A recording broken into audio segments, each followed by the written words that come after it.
Hello guys, this is Dr. Kwame Nkrumah Museum and we are actually here to learn a little bit history about the first president of Ghana. If you've not taken a chance to visit Ghana, I will urge you to come to Ghana and explore Ghana. Ghana is so amazing, so beautiful, and so nice. Everything about Ghana, you will love it and you will never regret coming to Ghana. The place eventually was established in 1991. Looking at the effort our first president, Osajifo Dr. Kwame Nkrumah, did for Ghana and also for Africa. So when he died, it took 20 years for Ghanaians to realize what he has done. Hence, this prestige honor being given to him. When he died, he was buried at 3 different places. And this place is the dead and the final resting place.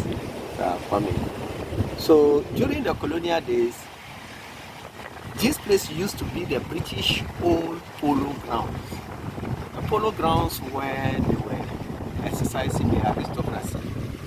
So at the time, blacks were not allowed to come to this place till when the independence was granted from the old Parliament House, where we have Dr. Kwame Nkrumah's big bronze statue standing.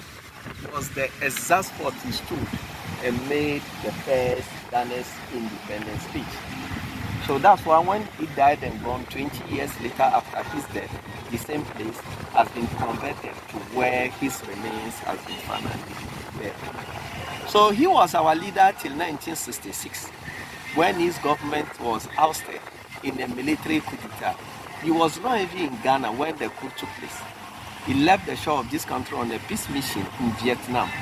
So on his way going, he made a stopover in China. That's when he has been told that some members from his army, supported by the police, have staged a coup at his back. For security reasons, he could not come back. He was exiled in Guinea. So he spent the rest of his life in Guinea. He was there till 1971. He was taken ill. They took him to Romania for medical treatment. Unfortunately, he died from prostate cancer at the age of 63. So the remains was flown back to Guinea. Over there, the body was embalmed and he was lying in a metal casket, put on a public display 3 months in Guinea. After 3 months, the remains was brought back to Ghana because at the time he died, his mother was then alive and he was the only child and the only son of his mother. So when the remains was finally brought back, then it was transferred to his hometown and kept over there close to 20 years. So after 20 years, that's when the government of the day decided to give him a befitting burial. And at the same time, this place was also established. So when they completed this place, they went for the remains. It was brought down here, removed from the metal casket into a wooden one as tradition demand, and finally buried under the monument. So in all, we said he's been buried 3 times. This place is the third, hopefully the last resting place of Dr. Kwame Nkrumah. Okay, so sir, I would like you to say something about this one, even though I've seen the written on this, but I wish you could explain a little bit more for this for me. All right, so this statue actually was erected when Dr. Kwame Nkrumah was alive. And the statue used to be in front of the old Parliament House, the building just across the street. So it is during the coup that Dr. Kwame Nkrumah was vilified and castigated. Hence, his personal belongings were vandalized. And this statue actually was vandalized by the angry mob. So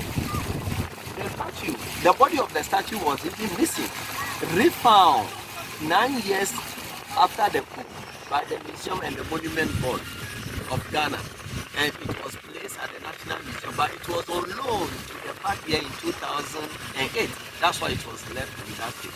Somewhere in 2009, the head of this statue that was missing for so many years was also brought back by a patriotic citizens. So to keep the history as it is, that's why the head was separated from the body.